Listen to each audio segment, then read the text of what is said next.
Happy snow day! Kids are out of school today and I'm snowed inside, so let's make Caitlin's favorite dinner.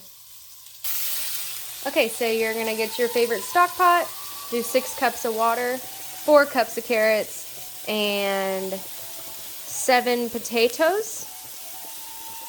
And get that at a small rolling boil just to start helping those root vegetables get cooked up. In your cast iron skillet, you're going to want to saute 1 yellow onion and then put your roast in and sear it on all sides, and then make sure to render all of your fat. I season this in onion powder, garlic powder, paprika, red chili flakes, salt, pepper, oh, and some of this stuff. Yeah. So the way that we do our potatoes is I leave the skins on, and then I just slice them. Not any particular fashion.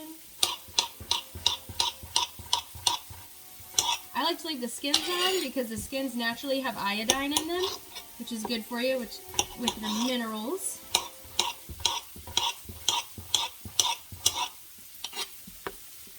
And we'll just keep adding those to the pot. Alright, now that our roast is 2/3 of the way seared,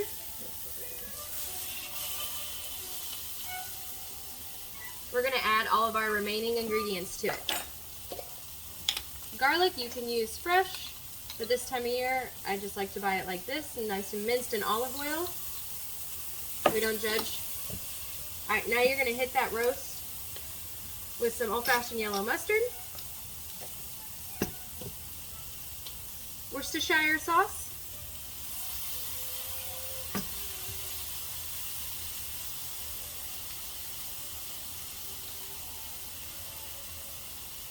I really wouldn't want to open soy sauce, not too much,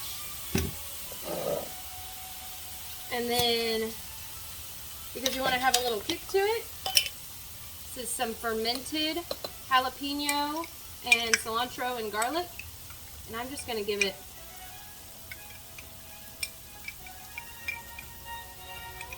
yeah, that looks good.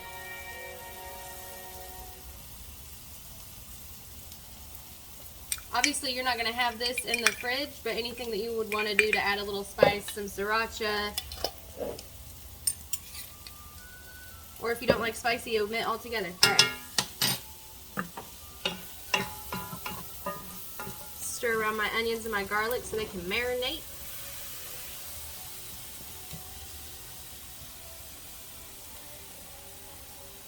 Alright, looks good.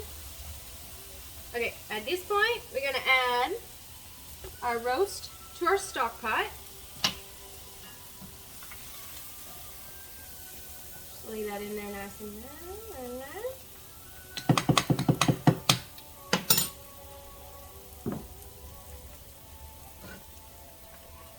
Burner off, good stuff in.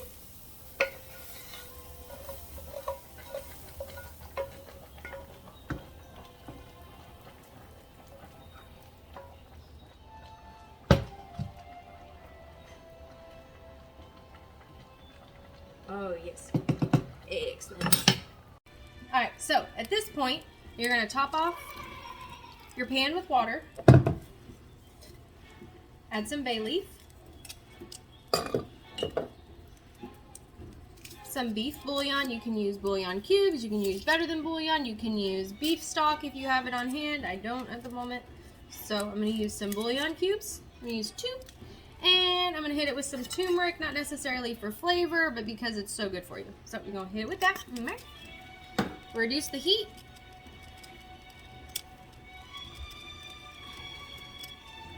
And lid on. And then we're going to slow cook that for, let's see, it's 4 hours. Should be good. And then we'll check back in. And what's a winter stew without peasant bread? So, quick wardrobe change. I'm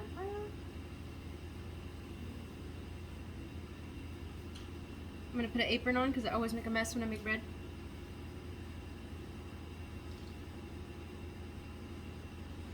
Alright, here we go. Much better. Okay, first, spoon and level 4 cups all-purpose flour, or you can use bread flour. Whatever you have on hand, probably all-purpose, it works just as good. Okay, then we're gonna do 2 teaspoons of salt.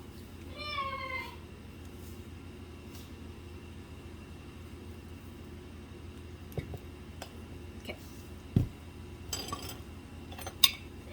Set that right here. And then you're gonna get 2 cups of warm water, and the way that I like to do this is I'm gonna use 1.5 cups of tap water, and then 1/2 cup of boiling water of the kettle on the stove.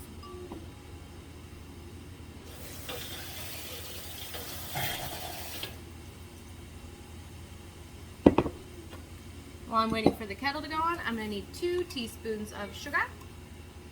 1, 2, perfect. 2 teaspoons of yeast. If you have active dry yeast, you can just put that straight into the mixture. But then if you have yeast that needs to be activated, go ahead and put that bad boy in there. That's perfect.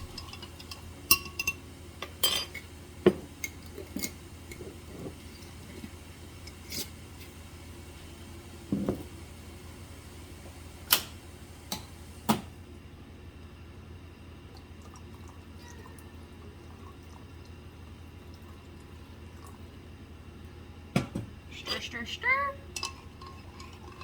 Okay, I'm gonna let my yeast set for like 5 minutes until it gets nice and foamy. Remember to always clean as you go, because no mess, no stress. Dang, it's gonna make me some tea.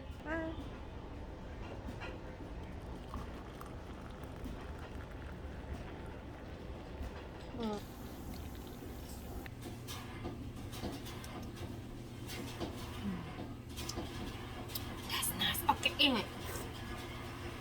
Moving on. Alright, now it's foaming, looking like a deep stomp. That's a bad picture. Hold on a second. Aha! Aha! Okay.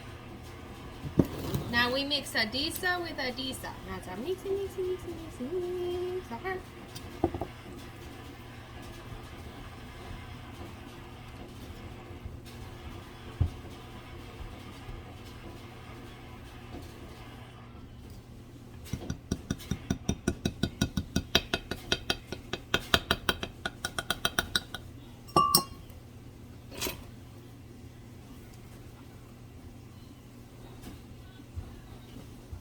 Okay, you're just gonna mix until everything is formed into one beautiful sticky ball.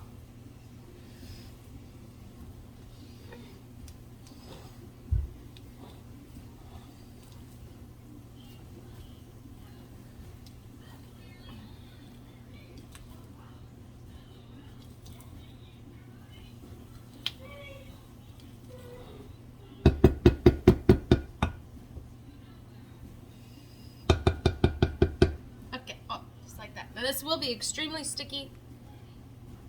It smells so good. Okay, anyways. Kitchen towel.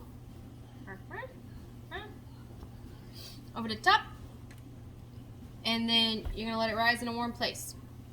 17 degrees outside, so it's not a very warm place. So, you can also, since I am working on dinner in the pot over there, I'm going to set it right here. Normally in the summer months, you would let it rise for an hour and it'd be good to go. In the winter, probably a 2 hour. But just keep an eye on it. It's going to double in size. And then we're going to check back. Yep. Alright, it has been 2 hours since we put our dough on to rise. Oh, look at that. That's beautiful. Look. See how it's doubled in size? It's full. Perfect. All right, we're gonna take our Pampered Chef bakeware. You can also put this into 2 quart-sized bowls. I like to do it in a bowl because it just has that old-timey peasant-y look to it. And we're gonna take some room temperature butter, and we're gonna grease our pan with it. It'll take about 2 tablespoons. You want to really get it in there.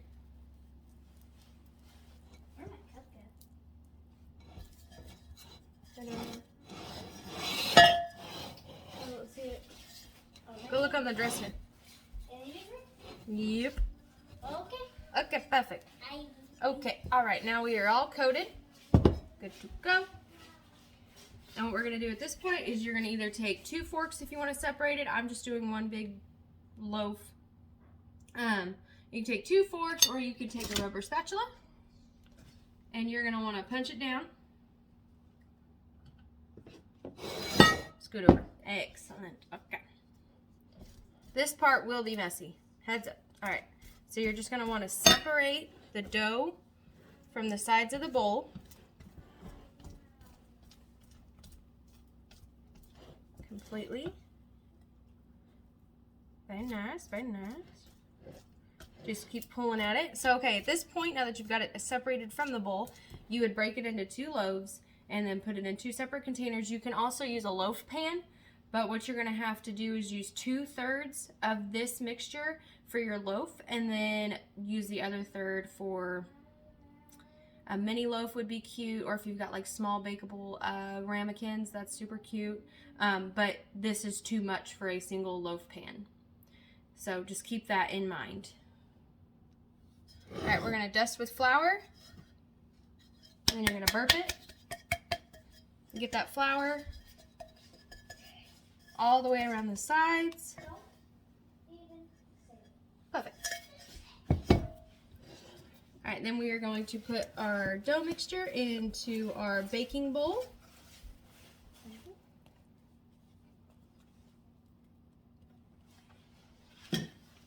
This is the last step, baby. Here in a little bit, let's make, we can make muffins or cookies or something if you want to. Okay. All right. Okay, so now we're going to go in and do the second rise. I'm going to put it back on the stove where it's warm for 30 minutes. On a side note, okay, so during the second rise, don't cover it. Some people will do like the oven warming trick to get a nice hot surface where you like preheat your oven for a minute or 2, let it get to like 100 degrees, then turn it off, and then proof your bread on the oven. Don't do that on second rise, just whatever your area, girl, whatever you have available will be fine. So, as a second note. Alright, so we're way over 30 minutes because life. Anywho, alright, so at this point, if you were using a glass dish, you would need to preheat your oven to 425 degrees. Since I'm using a stoneware, it has to be heated up inside the oven. So I'm going to pop it in the oven right now. I'm going to heat the oven to 425 for 15 minutes. Then I'm going to reduce the temperature to 375 for an additional 15 to 30 minutes. And I'm just going to keep an eye on it. And then I'm going to pull it out. Okay? Okay. All right. While our bread is cooking, I'm going to check this meat. It's been slow cooking in the juice since 2. And we should be able to just, yeah, pull it apart. What? Are you serious? I am serious. Mom, back up. Mom, back up.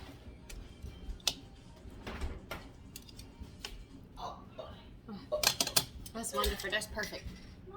All right, welcome back. I have showered. I'm ready for dinner. Here we go. Okay. So we're gonna pull this bad boy out. Get that. Okay. Oven off. Wire rack.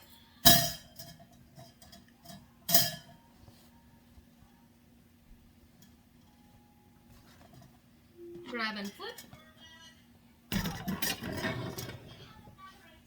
Oh, she's so big and heavy. She's big. Wow.